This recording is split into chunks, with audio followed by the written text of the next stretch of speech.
All right, here we go again. Time to talk a little bit on this squat number 2 of day 2 here in Olympia Bowling Alley, Helsingborg.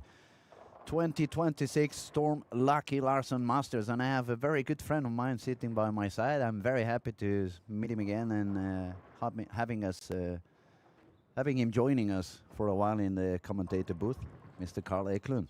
Thanks, bud. How are you doing, man? It's good to see you again. Everything good? Yeah, everything's good. What are your expectations for this event? How are you feeling? How is your game going? My game feels good at the moment, but the expectations for the scores are a little bit scattered. I feel like it should be quite high. It looks like the pattern is a little bit less complicated than it was last year. Remember last year the middle lane was super complicated to control. The lane, when we saw the pattern at the beginning, it's like, ooh, it's very long. But then the actual oil was super short, and the middle lane was so hard to control. Everybody was trying to find a way to get the ball to cross that middle lane. But this year it seems to be a little bit less complicated than that. Yeah. Probably a little bit more an outside shot if we compare it to the year before. But I bowled yesterday. On the late squat. I was standing too far outside at the beginning, obviously, and but then when I moved a little bit deeper, I must say the window at the breakpoint was quite big, nearly 5-6 boards at least. And there was quite a lot of urethane, so that tells me that it's not going to get that complicated, and probably the scoring this year is going to be a little bit higher than it was a year ago. Yeah, it looks quite more simple than last year. Last year was just surviving. Surviving mode, yes.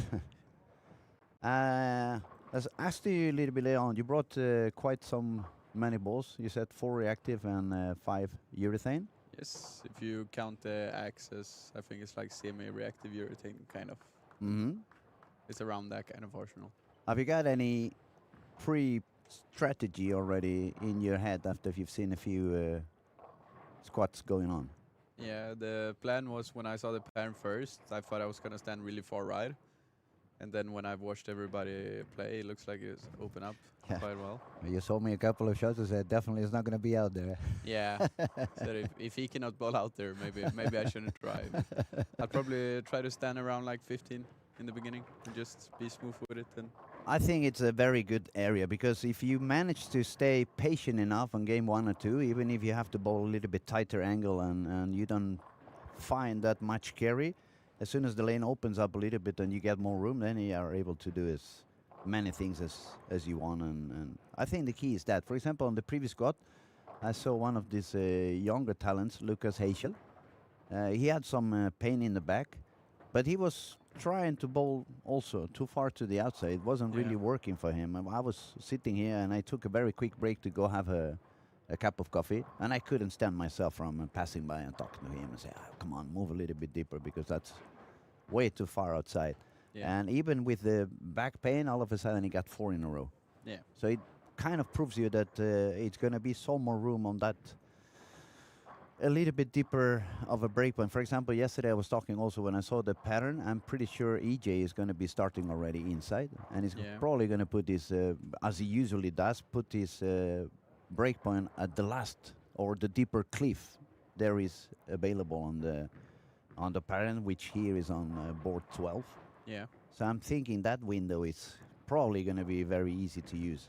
It's a little bit of a tricky unless you really bowl straighter and with low reps a little bit more high speed dominant, and you can bowl straighter just pushing into the hole. If you are a little bit lower, have a little bit more rep rate instead, you just need to sit in the oil and try to find that small cliff around 11, 12. So if you miss a little bit further outside, you still are on an area that's going to recover. Yeah. If you push yourself onto 6, 7, 8, as soon as you miss out, it's not coming back, and then it's when the washouts and the 2-8-10 and all this kind of things starts happening. And definitely in this kind of format, you don't want to give up any frame. No. So how is the spare game going for you? You know me, I'm always bitching on sparing, so... Yeah, it's working. It's going decent. It's still working out quite good, I would say. That's the only thing I did look good yesterday on sparing. Everything else was not in there. Yeah. So from the crowd we have over here, any bowler that you should say we have to pay attention to him and to this other one because they are good. And I mean, you bowl with them more often than I do. It's mostly Scandinavian bowlers at the moment. I haven't even watched us bowl in the squad at first. So I have to check for a while. Okay, let's run around on through the lanes so we can see who's bowling where. Yeah. Lanes 1 to 4, we find Anton Persson, Henrik Klujev, Alexander Holm, Oskar Porskrok, Niels West. Is that the young kid? Yeah. I think so. He was pretty good when I was here in May for the PBA youth. I was quite impressed with him. Of course, it was a little bit of an easier pattern, Mm. but every time it was like getting into the clutch moment, this kid was really performing and finding the way to do. Carrying on, we have Jonathan Winnigan with him, Simon Östberg, and William Berggren. If I say any name really badly, just correct me because I'm Yeah, using. it's going well so far. I'm doing my best. We move to lanes 9 to 12. Here we're going to find Joel, Kim Bolleby, son of a good friend, Ulfe. Then we find Jonathan Samuelsson. Do you know if he's related with Jonar Samuelsson? I don't think he's related to them because I Just think he lives Samuelsson. here. Okay. It might be. I just might not know about it. It's a big Okay. family. But Jonar has a daughter playing. Or Who? is it the son? Jonar Samuelsson, Yeah. former Team Sweden lefty for many years ago. Yeah, is it Theodore you're speaking about? Yeah. I knew it was family. Also, we have Marcus Jansson playing now, son of Raymond Jansson, another good friend of mine, and full career life partner of my storebror. Mm. I miss him, Thomas. Yeah, I I can understand. He was a really nice guy. I think of him very often. Every time that something weird happens in my bowling career as a coach, or now, for example, because you know obviously about it when I'm running this Strikey app and running, and I think about Thomas so often and think, Yeah. what would he say? Would he be proud? Would he be happy to see how his lillebror is going on in the bowling industry after all? So, yeah, let's carry on. 11 and 12, we find Nikki. Then we find Carl Wargren, Mikael Nyberg, and Susanna Ottosson.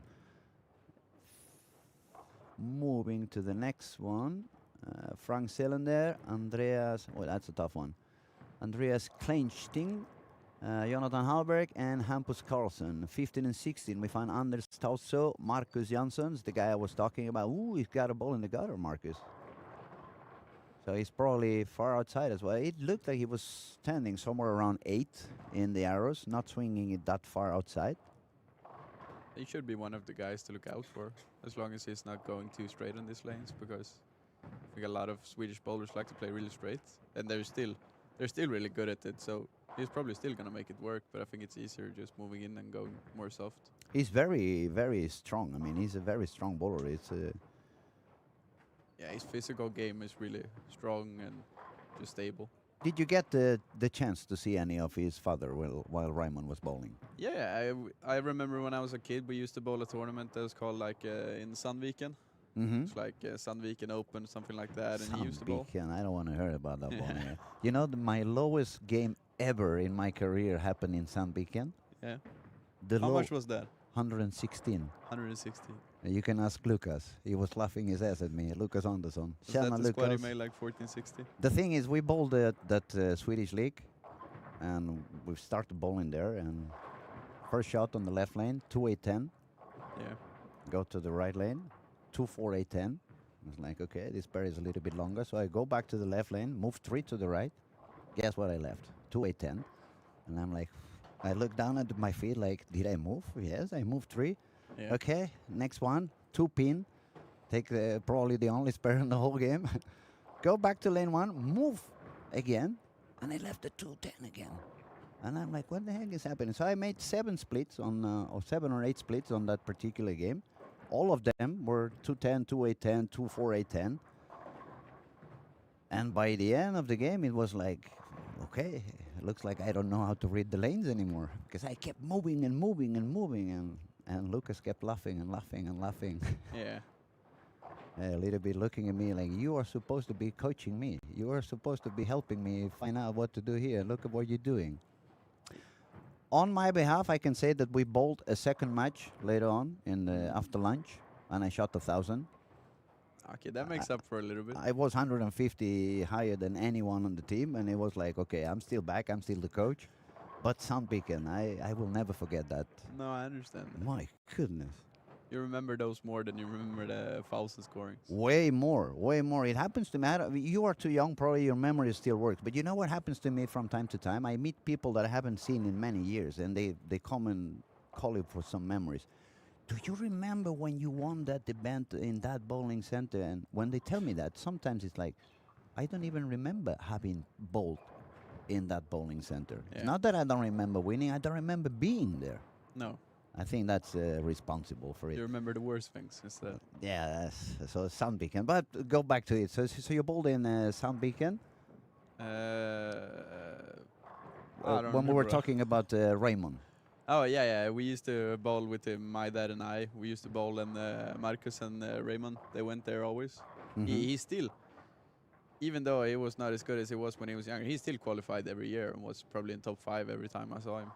And then eventually he said, too much urethane. Mm. But he was an amazing bowler. He was super good. I remember he was one of the first guys that made me, in a way, get surprised of what he was doing. When I visit Thomas up in Degerfors and I spent some time practicing at Thomas Bowling Alley, Raymond would show up from time to time. And I remember once I saw him, he was practicing, he got front 11. And for me, when I was 15, it was like, ooh, 300. Maybe I had made 300 twice. So it was like, ooh, I'm going to see a 300 game. Yeah. And instead of throwing the 12 frame, he just grabbed the house ball and threw the ball from the ball return. Yeah. And I'm like, Raymond, what the fuck are you doing? You could have done 300. I don't give a fuck about 300. I don't want to waste them on practicing. Yeah. He said, that was okay. So he was a very special person already many, many years ago. It's like the Finnish bowler, if you know, Pasi Otila. Pasi, fan. I haven't seen Pasi for ages. Was a good friend of mine. Yeah, he's still he can curse when he makes a 300 because he was like, not the best shot. Still 300. Okay. Yeah. A lot of good people in Finland also, a lot of talented. And they have so many good bowlers, it's quite insane. We're going to have Mika showing by. He has signed. Mika Koivuniemi. He's gonna bowl? It's supposed to be here. Nice. It's going to be fun today. We haven't met since last time we met with Mika was in Hermosillo in 2017. Yeah. And that was the year I came back to bowl.